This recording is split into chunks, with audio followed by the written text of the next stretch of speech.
it's like a conversation with just him. Yeah, just us. All right. We are live, and we already have almost 50 people live with us in the room, and I'm sure that more are going to be joining us as well. But we're live with students and staff and principal, Mr. Drake, who's in the back, and he's going to be in and out because there's some things happening at the school. That never happens in schools where you're busy and you have something. And so we're grateful. You can already feel the energy. A lot of times the webinars are maybe 1 or 2 people, but I love the energy already in the room because we have multiple students from Clear Lake High School who are doing just great work when it comes to the overall climate culture work that we all want to have happening in our schools. And a lot of times when it comes to social emotional learning and really digging into that type of work, that it's some people would consider a lot harder to do at the high school level. And so they're always searching for examples, things that people are doing. What can we do? What can we learn from you to maybe try in our school? And so that's why we're here today. We've seen great work happening at Clear Lake. I know you've been recognized in some different ways for that work, and even the recognition of people just noticing what's happening. And so I'm here to ask some questions, to get you talking. And so I just want to start by saying thank you for joining us. And if you're joining us live from around the country, first thing that's always fun is over on the right-hand side of the webinar, there's a chat feature, and you can drop in there where you're watching from. I know that the students will love to hear that. So we've got Bill from Rio Rancho, New Mexico, who's already dropped his name in there. Thanks for joining us, Bill. And so people, put your name in, where are you watching from, and then any questions that you have while you're listening to the students, drop them in there. We'll try to get as many of those questions answered by the end as well, just so that you can hear students that are here. We got Roger from Wisconsin. We've got Lisa from Philadelphia, Angel from Tennessee. Oh man, they're all coming in fast. Addie from Missouri, Brandon from Washington, another Daniel from Wisconsin, Luis from San Antonio, closer to where you all are, Renee from Washington, Sasha from Minnesota. So this is exciting. There's lots of people that want to know what you have to say and what you think. And so let's dig in. So I got a couple of fun rapid fire questions to start. And one is this: what's the best part of Clear Lake High School? And it could be just like quick answers, and maybe it's a little bit around the table. I know that we've been given the task to Kristen to kind of like help to facilitate who's going to speak. So Kristen, wave a little bit.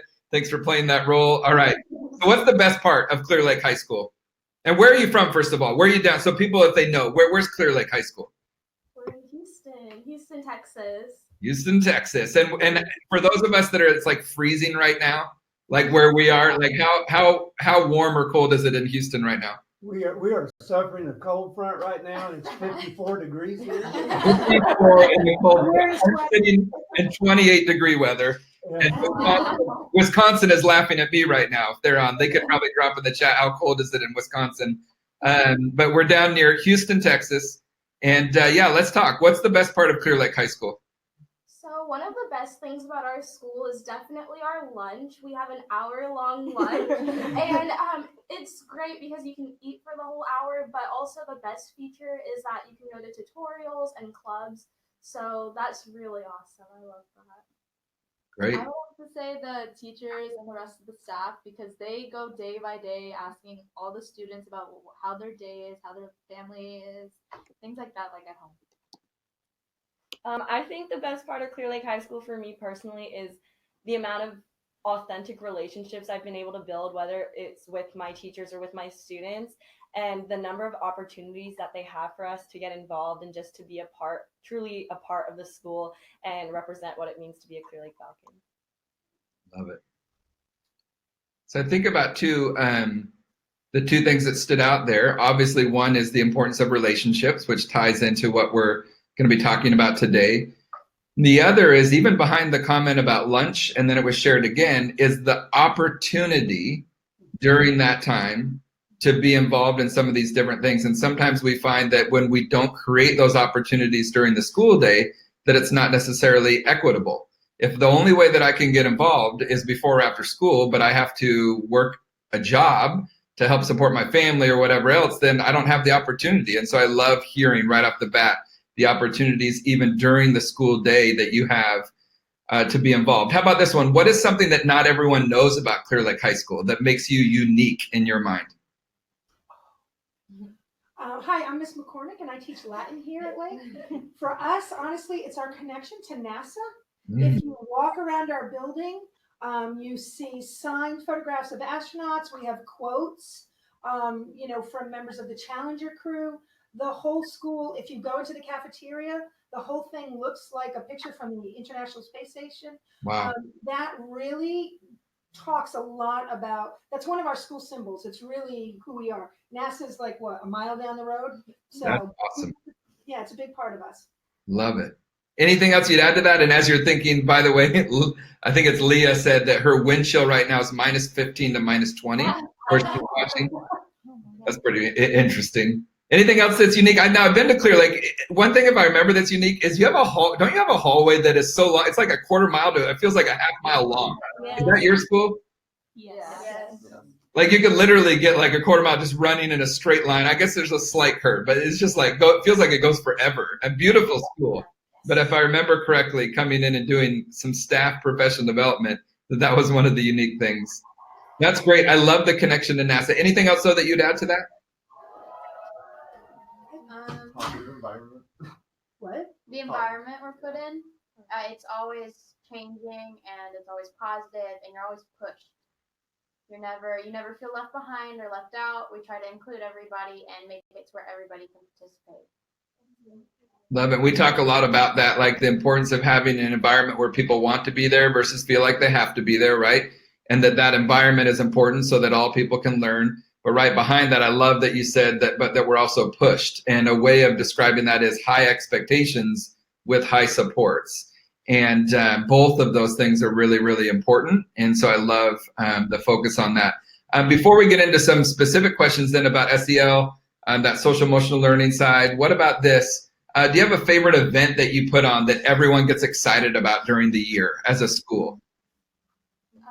So I'm Sonia. I'm student council president, and one of the events that we actually held as student council was the Winter Wonderland. So that incorporated a lot of elementary schools in our district, and so all of these students came to one event, and we basically taught them the benefits of character, kindness, and had a lot of fun with them during the winter season. That's great. And I love the elementary school involvement. I remember, I don't know if you can think back that far, but it's like when you're in elementary and the high school students are the coolest people in the world, right?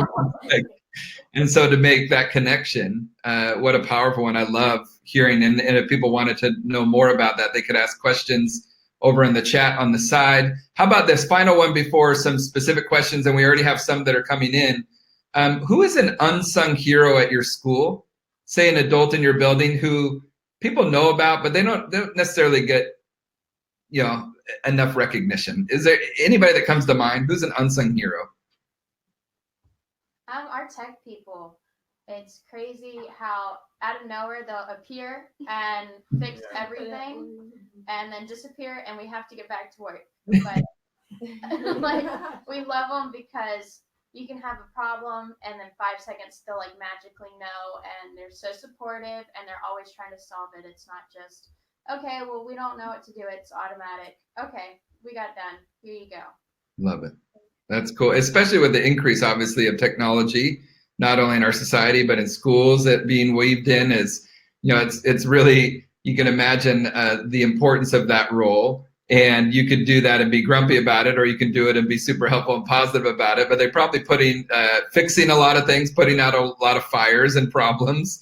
And what a gift to hear that recognition. And I'm sure that if they knew that was being recognized and noticed, would go a long ways. Well, let's talk about this. At CharacterStrong, we have a theory of change.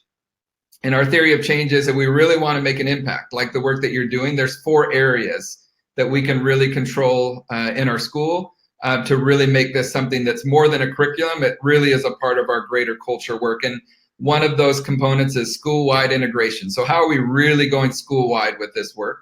Another one is how we're intentionally doing this work with the adults, because they're the ones, just like you mentioned, that are building those connections every single day. So what are we doing with the adults in the building to really role model and be intentional with the relationship building with students. And recently I had a conversation with Dr. Clayton Cook from the University of Minnesota, and sadly he said that 40% of students across the country don't feel that they have a connection with a trusted adult in their building. That's a huge number. And so how do we change that, right? With that intentional relational focus from the adults in the building to the students. The third one is actually teaching social emotional learning. And I'll kind of talk through that, define that, character development in a tier 1 fashion, which means that all students are getting an opportunity to learn it, not just a specific class if you take it. And then the fourth one is, what are we doing around student leadership? And I know that you've got a pretty active student council, StuCo, different things that you do. So what are we doing with that student leadership side to really promote the types of things that we want to see from the rest of the students in the school that invite them to be a part of it? And so I'm going to ask to start, like, what are some ways that you have really taken the focus that we might have at CharacterStrong, also what you're doing as a school, but how are you doing that school-wide? Are there some ways that you're really helping to make sure that it's going school-wide, not just a class, right, or with the seniors, but that everybody gets a chance to be involved in it? So one of my favorite things that we do with the CharacterStrong lessons is the character dares. And I know that the teachers also get a separate dare. And I would have to say my favorite one, and the one that I felt like students were most involved with this year, was I believe the teachers were dared to dare the students to write a letter of appreciation to their staff, to any staff member. And what I thought was so unique about that is when we were given that dare, almost every student immediately could think, this is the teacher I'm going to write this to, because they just knew. And then along with that, as the teachers were receiving them, to know that the teachers were being appreciated and that the students had someone they could really trust and appreciate. That was something that I thought was so inspiring. So I think that was definitely one of the coolest character dares that we've done, and one of the best, well-integrated ones. Yeah, I love it. I mean, maybe even staying there for a second.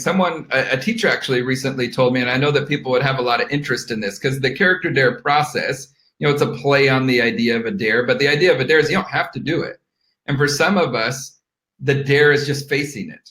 It's considering it. Like, why am I ready or not ready to do it? What do I even think about it, right? Sometimes I'm not ready to do it, but like processing it, discussing it is a part of that like process. But a teacher recently said something that did it for him was the idea of, he's like, well, what if not all students want to do it? And the question that came back to him was, well, what if even half the students decided to do it? What if even 30% of the students across the school decided to write that note, as you said? Would it still be worth it? And the obvious answer is, well, yeah, imagine. How many students do you have in your school? About 2,350. Yeah, so say that you even had 25% of the student body that actually decided that week to do that dare. Is it going to have a ripple effect? We all know the obvious answer to that, right? And why it would be worth it. And so maybe staying on that just for a moment, that character dare process, because this is early on still for you in that process. What advice would you give to teachers? Because I know that some teachers, we've learned, because we've asked, both students and adults. Students have told us regularly, we should be having these conversations. This is a good thing. Staff a lot of times will say, well, I just didn't know if my students would be into it. So they don't do it because they're worried what the students would think. What advice would you give to teachers who maybe are watching on the importance of it? So I think one important thing is for the teacher to insert their own experiences into their lecture about it. Like, instead of just showing the video and slides, they can talk about how they've completed the character dare themselves or experiences in their past that help. I know my art teacher is the one that does our character dares, and he'll often have his own mini lessons about like psychology and stuff, or different strategies he's used in his past to help complete these dares, like not specific to the dares, but these values that the dares are promoting. And then a lot of students will often chip in with their own personal experiences, and it really leads to a growth for everyone. Perfect. And I just got a note, I don't know if someone can do it, the little microphone, if you move it a little bit closer to the group, maybe even moving it forward 2 or 3 feet, I think it will help some people to hear. It's been going great, but they said it might be nice to have that volume a little bit closer. Perfect. We'll see what they say, but people are obviously wanting to hear more of what you're saying. That's a good thing. That's great advice. I love that. And we've shared that before. Like, if you want to help do increase buy-in in your classroom, share your own experience. Share your own experience, even struggles, right? Hey, I struggled with this one this week, right? As your teacher, because it really pushed me in this area. And it connects to something we call the law of the lid, which is don't ever expect people to bring more to the room than what you're bringing as the leader, right? Like, and so you could even take that to any level. So like as the seniors in the school, don't ever expect other students to bring more energy, positivity than what you're bringing as the senior class, for example, because you set that tone and it makes sense. And so when staff do that, I think that's critical. How about this? Because I saw Mr. Drake and other staff that are in the room. A question that came in, how did your teachers, school, get excited about social emotional learning when you first started? Did you do anything intentionally to help get that buy-in early on? Well, you know, the journey here at Clear Lake, this is really about our third year. I know 3 years ago, the principal that was here before me worked with the 7 Habits of Effective Teens with the kids. And then we started pulling in some of the character stuff last year to start the year off with. And I don't know if the kids have talked to you about, we did a 2-day leadership camp and we invited about 100 kids to it. And we used those kids as when teachers came back this year, the first day, we used those kids to go through some of the activities that they learned using the leadership curriculum that we've got from CharacterStrong as well. So we've used kids to do some of our PL this year, which I think helped ignite that. We also split a day, and Esteban came in from CharacterStrong, and we paired up with another high school here in the district, and we did a staff development training with Esteban with the 2 campuses. That's kind of how we got it going this year. We celebrate the things that we do in the classroom, either through our newsletter, of course, on social media, and also in our faculty meetings. I want to go back to the letters of appreciation. And you talked about it, a ripple effect, and that's exactly what it did. Is we probably didn't have but maybe 25, 30, 35% of the kids that actually did it. But when I had staff stand up at the faculty meeting who got a letter of appreciation, probably half the staff stood up.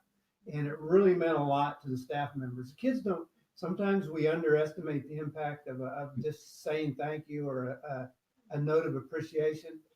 We underestimate that impact, and it made a huge impact on the staff. Yeah. I mean, Dance. yeah, go ahead. At the beginning of the school year, they made me dance, and you know, I just wanted to be home in bed watching Judge Judy, but I Yeah. Yeah, I think even making that real for students and reminding them and sometimes bringing those stories in are really powerful. I mean, there are teachers across this country who keep every one of the notes that they've ever received. In fact, I think there's probably a large majority that keep the notes because it's like when times get tough, and it is tough because we're working with people, right? And that is, sometimes we bring those out. We bring those letters out because we need that encouragement. We need that reminder. And so bringing some of those examples to life as a maybe staff member that's leading that lesson can be important as well because it creates empathy, right? And really helps to see the impact, the influence that they could have as a student body. How about this? For students, coming back to a question for you, what advice would you give to another high school student who maybe is just starting out, right? Using the CharacterStrong curricula that involves the character dares as well as other lessons, who may be at first a little apprehensive, right? Or struggling to participate. What would you share with them as advice? Well, it's about connection. It's if the teachers show that they care, and if we show that they care, it shows the teachers that we're willing to put in the effort and we're willing to connect with them. And it also, like, it shows that we appreciate them. They might not see that we want to have a relationship with them as student and teacher. They might think we're just there to get it over with. But whenever we get together and we do the character dares and we talk, we connect, and it helps to show that we want to put in effort, and it makes everybody else want to put in effort too. I think going off what you just said, like these connections are really important, and one way to really foster these connections is to realize that everyone in your class and all of your teachers are all human beings, and they all have tough times, and really sharing those tough times and how you got through them, or if you're still in them, helping people get through them as a group, that can really help you get past the embarrassing feelings of discussing character with your classmates. Like, you might feel scared that you're going to be judged for trying to be nice when other people are trying to be cool or something. But once everyone really opens up and admits their faults in being human, everyone can start to grow as a group, and it's really nice. And then I also feel like one thing about student involvement is I find the students that feel less inclined to get involved are the ones that maybe it's something that nobody has talked to them about before. So as he was saying, like they feel more vulnerable to open up. Or also there are times where sometimes the character dares are things that we already know, or they're morals that we've grown up upon, and the lessons are just reinforcing what we already know. But I think the true importance of them is that they're building these values, and these values lead to these principles that are things that we live by. Yeah, and that idea that we need to be reminded more than we need to be taught. Would you agree? I mean, the world moves so fast. And it's like we could know something, and yet it's easy to forget. And it's easy to forget when times get tough and busy and hard. And you probably never get stressed out, right? Oh, never. That's one of the great things about this school. Yeah.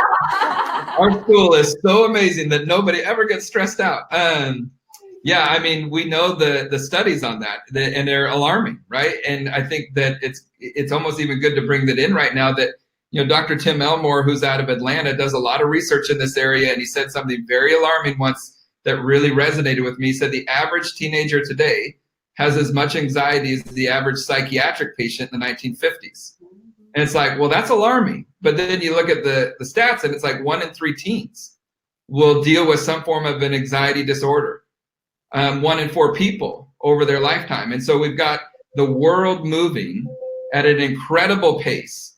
And the amount of information that you're consuming and the complexity of the relationships with social media and all the different things that you face are far different than even when I was in high school, which wasn't that long ago in the big picture, right? I'm not that old. And yet when we have this old thinking of, when we get older, of like, well, when I was a kid, when I was a kid, cell phones were barely coming out.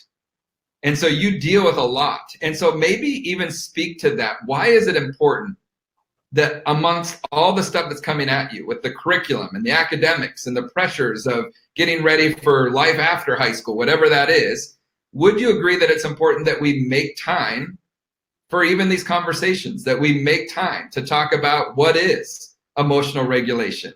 What is, like, dealing with our emotions, right? What is empathy, and really talking about what does that mean for all? And I may know on a basic level what empathy is, but am I being given opportunities to actually connect with students intentionally in my advisory class or whatever it is that you call it? Would you agree it's important to make time for it? It's definitely. I think one of the things is it doesn't matter who you are. You could be a star football player and be involved in so many activities, but it's something that everyone goes through. Like emotional learning is necessary for everyone. Like you may not think that, oh, the most popular cool person in school, oh, they live this perfect life, I wish I was them. But at the end of the day, we truly don't really get to hear everyone's story. So like these character lessons give us an opportunity to dig deeper and really like it's bringing up topics that we don't necessarily always get to talk about, which is why it's important, because I think a lot of times students don't realize that there are so many other people that could be going through the same thing they're going through. It's just not something that they see.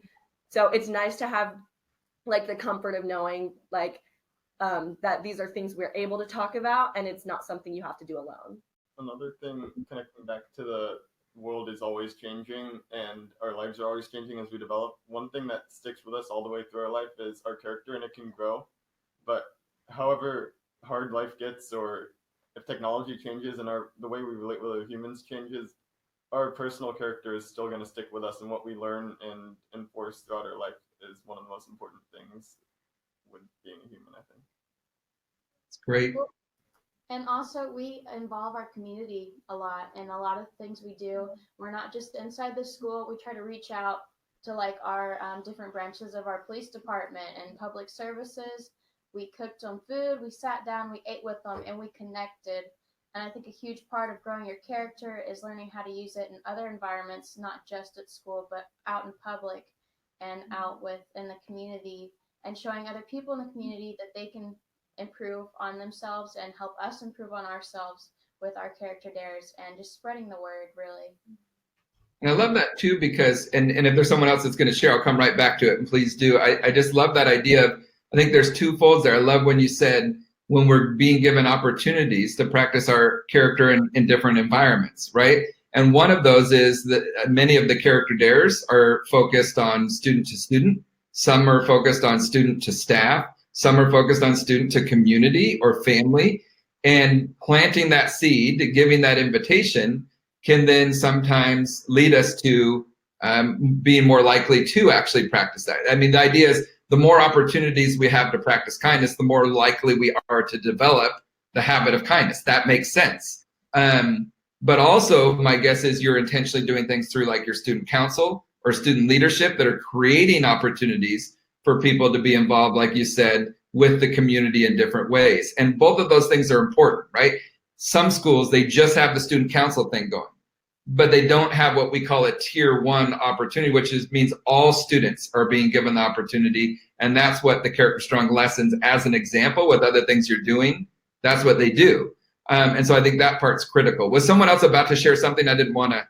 Oh, no, you're good. My name's Joelle Ann, by the way, and I'm in 11th grade. And going off of what Trinity said, another thing that we did with the police officers was a part of the Student Council Wonderland. We encouraged the elementary students to bring toys in. So part of the empathy lessons is what we take as high schoolers and passing it down to the future generations. So even though they may be in 2nd grade now, they still remember that in December, they didn't just get a Christmas gift for themselves or a holiday gift for themselves, but for another person in their environment. Love it. I love it. Here's a quick logistical question, or a couple that anybody can answer, but maybe Mr. Drake, how much time do you devote in staff meetings, professional development, to discussing SEL, whatever, like different pieces during the year? We at every faculty meeting, we celebrate something that has gone on that month as far as the SEL. We also take a moment. We have our character moments that we celebrate, and our campus is also involved in PBIS as well, which really fits hand in hand with the SEL curriculum. So we take moments in every faculty meeting. I send a newsletter out once a week to parents, and we have a character moment, and we celebrate something that either a student or a group of students have done that go along with the character lesson that we've got going on that week. I've also started using your parent character dares for our community, and slowly getting some feedback on that. I'm not too sure how many parents do it. I don't know if you've got anything to speak at it in here. Well, so a few months back, I was walking with my soccer coach after practice, and he was talking about how he had a staff meeting to go to, and like usually those are kind of like no one's excited to go to those, but he was talking about the character development that Mr. Drake was doing and how he was actually excited to go learn about new ways to develop our school's character, and I was really surprised by that. I love it. Yeah, I think too, and the family character dares, for example, that more than anything else, I think they're low burden and that they're easy to put out. They're not saying you have to do it. It's an invitation, and just like many of the student character dares or staff character dares, is that it's really about planting seeds. Some are immediately going to go, hey, that's a great idea. I'm going to do it right now. Whereas others, it's just planting that seed. Maybe it's a month down the road where something happens and that seed's been planted, and it might be an idea of how I might be able to interact with those around me and or put my character into action. Having done it for 10 years at the high school level, where I taught a full load of these types of classes, a lot of times it wasn't that week or that day. The reflection came maybe a month or two later, where it's like, remember that one character dare that we did like 3 months ago? And it's like, no, but they did. They needed it. They did it, right? And I think that it's trusting that. It's trusting the process, that it takes time. And that it's okay that we don't see immediate change in the first month or even the first few months or sometimes even the first year. But one of the things I think that schools can learn from you that you do a great job with, I don't know if everybody in the room is aware of it, but you're like the way that you put it out on social media, which I know probably carries over into other things, even you hearing how you do it at staff meetings. But I think that's really important because you can use social media for good. And how important is that in today's world, that we're putting a spotlight on what's right with our school and our community instead of how easy it is to find the things that are going wrong, right? So maybe speak a little to that as a school. How do you like put a spotlight on sometimes even these little examples? Like if I remember right, there was even one where like your JV quarterback swept the locker room earlier this year. And I'm looking at this going, this is a great story that inspires me. I don't even go to your school. But what happens when we tell those stories, right? We put a spotlight on it. What are some intentional ways that you've done that schools can learn from you? We have the falcon feather, and anytime you do anything, it doesn't have to be necessarily helping others, but if you just show that you have great character, or if you like volunteer when you're not told, or anything really, you can get a falcon feather, and it's like $1 at the school store. And high school, we're all about food. Food is like, go for it. And that's a huge thing for a lot of kids, is the falcon feather. You get that, and it's like, oh, wow, somebody realized I did something. They're appreciating me.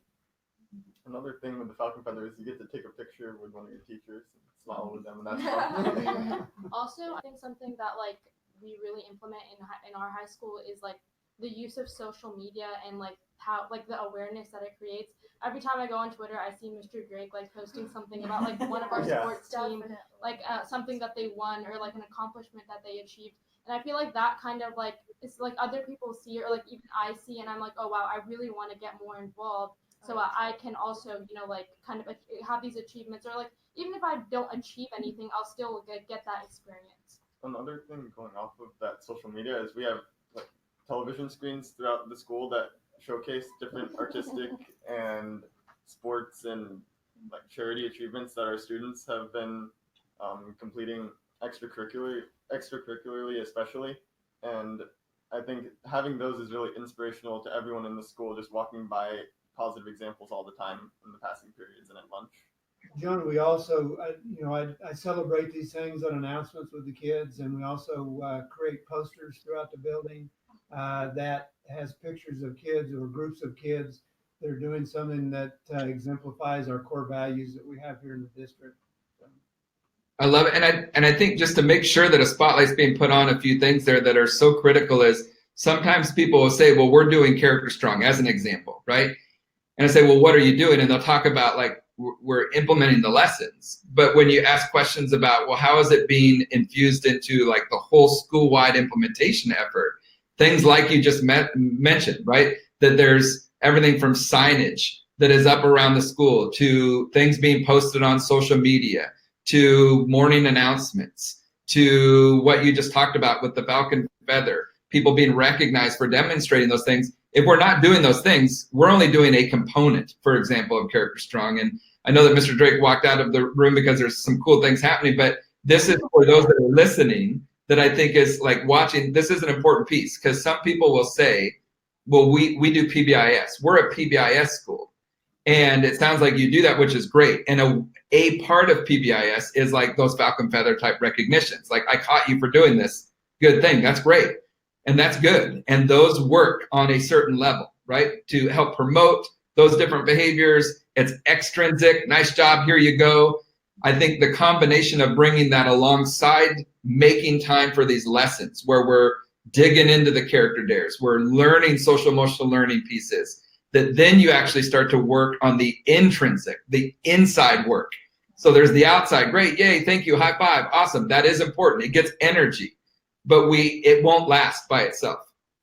You have to also do the internal work. Who is it that I want to be? What is it that I most value? Who are we as a school? Are we a part of something bigger than us? And when you can see that people show up and they're like, I'm a part of something bigger than me when I come to this school, some really cool things can happen. And you can see it in what's happening at Clear Lake, which I think is just awesome.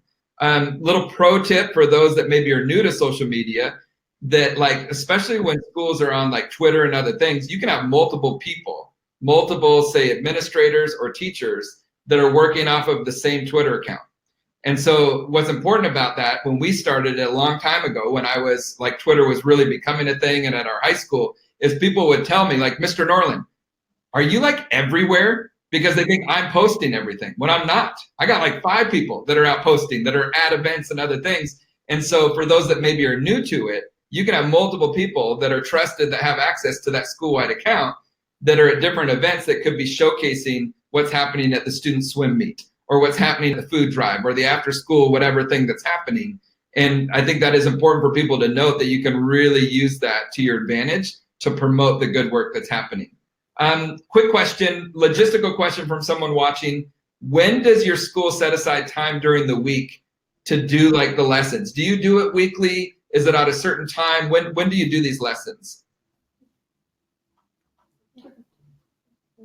Okay, go ahead, Jane. Go ahead. We have advisory every Tuesday. It's about 15 minutes long, and we sit down and our teachers talk to us. That's the time that they chose to do the character lessons, and it's our advisory. And we also do other things that happen, but the main thing for advisory is the character dares, and that's what we focus on, and that's when we have a real opportunity to connect with our teachers and students around us. With these, Even in our character dares, links and videos are provided for us to actually see experiences that other people have like done and the character dares that they have done. So I feel like us watching those videos and like seeing how other people are actually supporting those dares makes us want to do it more. So setting aside that time on Tuesday like actually encourages us to do the dares that are given to us. And it's not just necessarily the lessons that we have on Tuesday, but every morning on the announcements, Mr. Drake does like a short synopsis of this is the character theme for the week, or this is today's dare, or it's a question, maybe a rhetorical question like how did you do this dare? And then going along with that, social media, the dares are posted onto social media. I know some people who even post themselves doing the dares, or so I think that's really cool. Yeah, I appreciate you mentioning, because some of the lessons will have those videos of sometimes people who are involved in different areas, whether it be a videographer from California or a student athlete from somewhere else in that, right? Different people, different walks of life who maybe are closer in age to the students that are viewing these, talking about why that lesson or that day is important. Even on our CharacterStrong Instagram account, we've been getting different students from around the country who on Tuesdays will post their reflections on the Instagram story of just what they think about that week's dare, or why they did it, or why they were not able to do it, and trying to promote that. And schools can do that on their own as well. Finding some positive ways to get that student voice, I think, is critical. So I love hearing how you've utilized the character dares with what you're already doing. One of the questions that came in, and I feel like this was the case just listening to you, but do you feel that CharacterStrong added to an already positive school climate, or was it used to really help shift to a more positive? It sounds like it was, you already had great things going on and this just added fuel to the fire. So I just wanted to say something about advisory. Like this year especially, the advisory lessons have had a big shift in the positive direction. I feel like a lot of them used to be cautionary tales about cyberbullying or like what could go wrong in your life and how to prevent that. But this is all positivity and planting the seeds for an overall community where those problems are going to be less prevalent because of our values that we're forming throughout the community. And I think that someone might look at it on the face and be like, you guys are ignoring the problems, but I think it's actually a really like strong approach to solving the problems at their roots instead of just trying to punish and nip the buds of the problems as they appear. Yeah, there's a lot of wisdom there, right? It doesn't work when we say don't do this, stop bullying. That doesn't work. We got to get into the proactive, right? Who is it that we do want to be, and what are the things that we do want to see more of, is far more effective than doing the whole cautionary tale, like you said, and stop doing this or don't do this. There's a lot of science that shows that that doesn't work. So I appreciate you putting a spotlight on that. Was there someone else that was about to share something? Can I add one thing just for the teachers out there? We took the CharacterStrong advisory lessons, and we know that we only technically have 20 minutes to be able to teach those. A lot of us end up going over into our class period and stuff, but we took those CharacterStrong lesson plans. We kind of picked and chose, okay, what's going to work for our kids and our staff? And we provided our teachers like literally scripts. Slide 2, say this. Slide 3, say this. Slide 4, hit the video. So even those teachers that might sometimes struggle a little bit trying to lead these kinds of things, we gave them the tools to make it as painless as possible. So it's just sort of, and I think that has worked a little better than if we just said, here you go. Because everyone, they had that script, they knew what to do. They Yeah. didn't have to worry about it.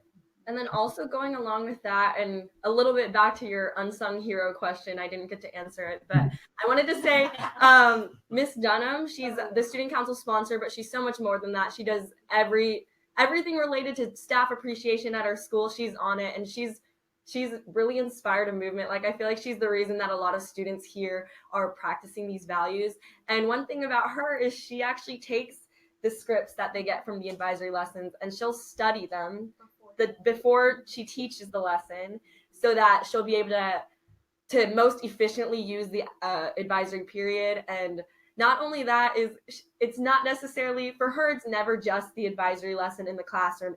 She's constantly teaching us core values on a daily basis. So, like, for example, when I walk into her classroom, we have to shake her hand before we walk in. It's just all of these things that she's integrating into her class. That's not necessarily just the lesson for the class, but it's a lesson that we're going to take beyond the classroom. She encouraged us to be like a better human overall, rather than just being at the base level. And you appreciate that as students. You want that from your staff. The surprise that you almost ruined earlier was that HEB, who is a big restaurant or a grocery store chain here in Texas, just awarded her as one of the 5 finalists in the state of Texas. So that's why she's not in here right now. And That is awesome. Kristen, because I need to interview Kristen next door.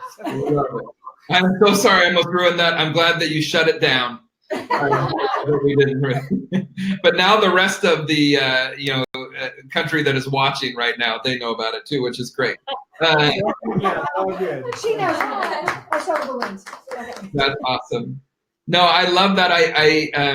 One of the things that we know, and this is backed by research, is that teaming matters. And I don't know if you have a direct team that stays focused on this to keep it going, but the work that you just mentioned, where this is how much time that we've allotted, and we have a group that does the work to really help remove roadblocks for our staff. So we create these types of specific scripts, but you're able to take what is already there and make it your own. That was one of the goals of creating the lessons, is that people could do that.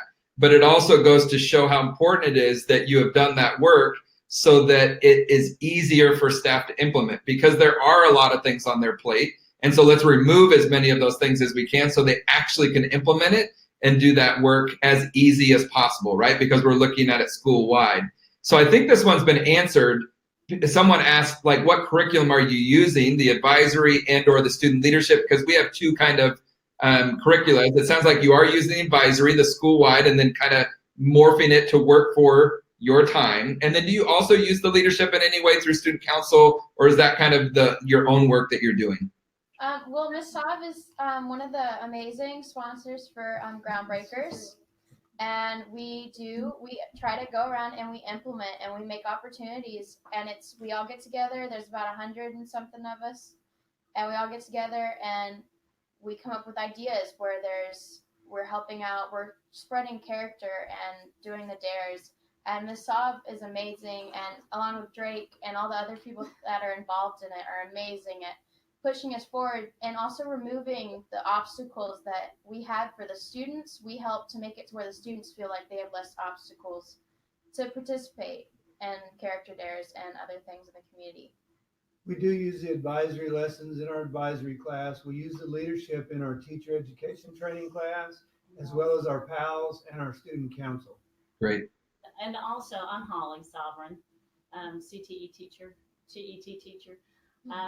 I use it in my interpersonal studies class. I use the leadership bit, and we actually, off of one of the free hugs videos that we watched, we transformed that into one class made chili and one class made cookies, and they made their signs, free hugs, free chili, and that was part of their grade. They went out during that 1 hour Falcon lunch, and their goal was to meet and greet someone that they did not know and offer free chili or free cookies. And then they had to reflect back on how that made them feel, and what value they got out of that. Love it. That was a lot of fun. Yeah, we do really well. Free food. Food again. This is important that everybody gets that part. Well, first of all, is Bella in the room? Someone said, "Hey, hi, Bella. It's Maddie." So Maddie is watching. She is tuning in to watch you. Yeah. Sent it to her to watch because she wanted to see what we were doing. Hi, Bella. I love it. That is awesome. I think and just a couple more questions. Really appreciate your time. And if people have any final ones, drop them over in the chat. And we've got a team that's kind of putting them into a document for me. But I think about what you've even already articulated, because throughout this combo, the 4 components that we really say are a part of really doing CharacterStrong intentionally are school-wide integration practices. And you've talked multiple ways about how you put a spotlight on this, that it's a part of like that school-wide, whether it's be through your messaging, what's up on the walls, what's being announced on social media, in staff meetings. I've heard different parts of intentional adult relationship practices, including when you mentioned that my teachers greeted me at the door. That is one of the 5 what we call like school-wide behaviors that we would want all staff working towards engaging in. What if all staff on a more consistent basis greeted their students at the door and said, "Welcome, I'm glad that you're here. I wonder what would happen in schools across the country," right? That's one of 5 of those behaviors that you've got a school-wide instruction happening, and you've taken that and made it work for your schedule. And then the final part is that student leadership piece. And a lot of times people grapple with that. What does that mean? And you've shared multiple ways where you've got a smaller group of students who are providing opportunities for other people to be involved and to see projects in action that are making this happen in your school. And those are 4 different components that we can continue to go after, that we can control to help get this something to be school-wide, that it's a part of our overall culture and climate. It's not just a curriculum. So here's a question that anybody can answer. How did you get students, and maybe it's for the adults in the room, Mr. Drake, but how did you get students to see the, like, say, CharacterStrong advisory time as an important time and not just additional time to, say, catch up on homework or study for the next quiz? This person said, our students are very focused on high grades, so they tend to see things that are not grade dependent as less worthwhile. Well, and I will tell you, Clear Lake has a legacy of excellence as far as academics itself.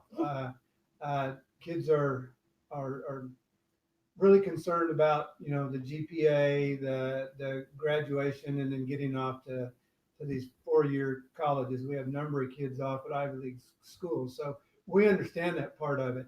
You know, last year our advisory was at the end of 3rd period, and what we were seeing was a lot of classes didn't want to stop, and they were using that time just to finish up.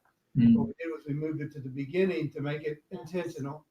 And what we do as administrators, counselors, and then those with 3rd period conference periods, we're all assigned to different parts of the building. So we go in to either assist if we've got a sub or monitor, and basically just to hold everybody accountable, make sure teachers are implementing the advisory. I would tell you as a principal, I've got to know this staff a lot better this year through advisory, because I'm hearing of teachers that I would never think would go past that 20 minutes and use their whole period to talk about whatever the lesson is for the day. And so I'm getting a lot of positive feedback from staff on that. They're getting to know their kids. Some of them are getting to do a little therapy on their own because they're getting some of this stuff out. So I think that's, and I know it's improving the relationship between that teacher and those kids as well. So important. I don't know. We're really trying, again, celebration, making sure we're celebrating even the little things. I think adds to that. Yeah. So. Yeah. Let me add one thing. We, these advisory periods are attached to our academic classes. When I first came to the school, we had a separate advisory with kids that I never even knew. These are kids that once we're done with this advisory lesson, now I'm going to start teaching you Latin, and the next day I'm going to teach you Latin, but I'm going to be holding you responsible for the character information that I gave you the day before. I think by working on these lessons with kids that we know, that helps I think trying to do that, if I had a group of kids that I only saw once a week for 20 minutes, maybe not know all their names as well, I think that might be a lot harder to accomplish the kinds of stuff I think we're accomplishing. So attaching it to kids that, if you misbehave in my advisory, that's going to show up later because I'm still your teacher.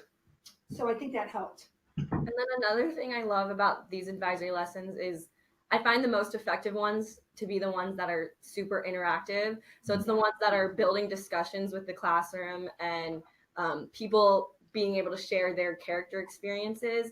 And so I think for most people, I know some people are like, oh, let me just do my homework during advisory. But what makes these character lessons so interesting and so much more for us is when we're actually able to share our own experiences with our class. And that's the time when we want to get most involved. So good. Along with our advisory character lessons that we take from the curriculum, we also do a character seminar. We don't do it as often as I would like, but basically the character seminar, we've got a group of kids that, not these, but another group of kids that develop the topic. Sometimes, I've been doing this a long time, and a lot of times I don't think we have really good, frank discussions with kids about things they want to talk about. It's always about what we want to talk about. And so this committee has come together and they determine a topic, and then they develop questions, guiding questions that teachers can use during this character seminar. We did one here, a week ago, maybe 2 weeks ago, that dealt with respect and authority. So the kids had a discussion for 20 minutes with their teacher about authority and respecting authority. And then we gather some of those ideas.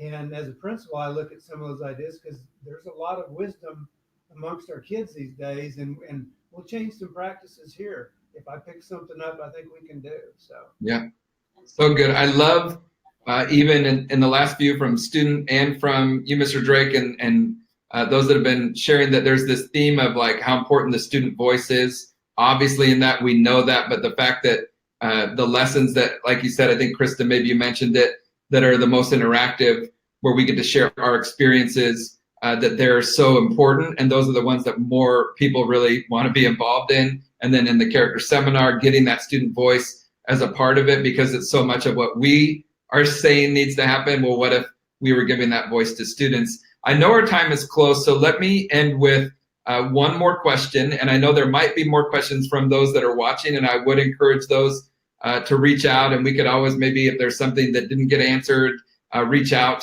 to you, Mr. Drake, and maybe get a little bit more insight. But then I'm going to end with some of the fun comments, kudos that have been coming in from people listening to you from around the country, which are cool. They're so grateful and thankful for that. And if people are still watching, I'd encourage you to give some praise here and kudos to our students and staff who have taken the time today to be a part of this. Here's a question from someone. We're in our first year of CharacterStrong implementation at the high school level. If you could give our students one piece of advice to help build a more positive school-wide culture and climate, what would it be? And there might be a couple of different answers, but what advice would you give to a school who's just getting going and they're listening in today for their students?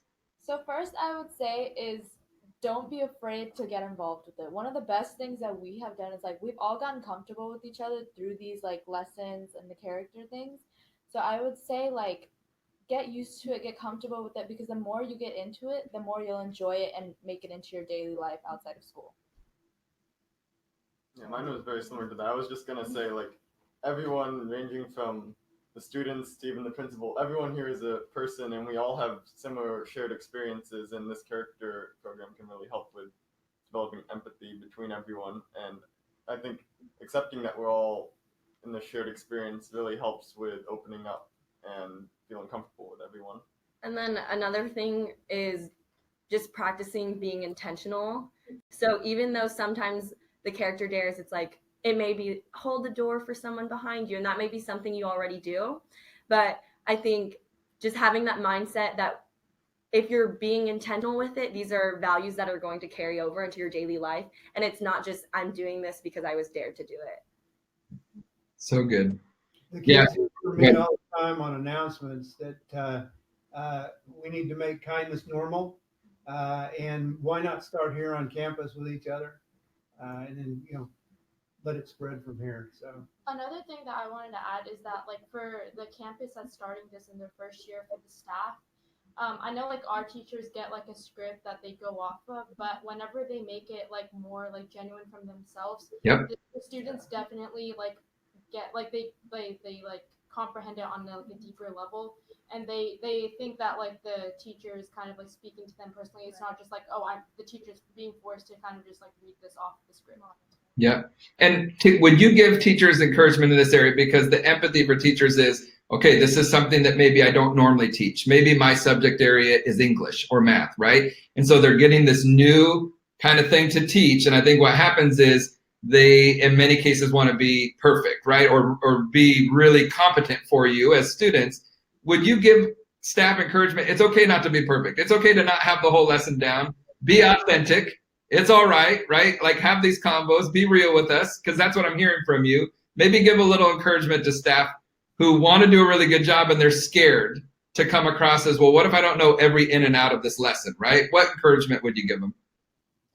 Well, and if you show us that you're scared, or it shows us that you're vulnerable too, and it gives us another thing to relate to. It gives us more encouragement to tell you that we're scared too. And it's just the teachers might think they're alone, but you have to look at your students. And like you said, 1 in 3 students have a major anxiety. And if a teacher shows that they have it too, then it just gives us more reason to tell our story and for them to tell theirs. I think another important thing to know for teachers is that students might not always seem like they're engaged, or they might laugh at things, but deep down you're still making a difference for them, even if they don't show it immediately. And just having them even listen to the discussion if they don't feel comfortable participating yet is having a positive influence on their character in the long run, and what you're doing is a great thing. Well, and I'd like to add one thing. As a teacher, I've learned to listen a whole lot more than talk.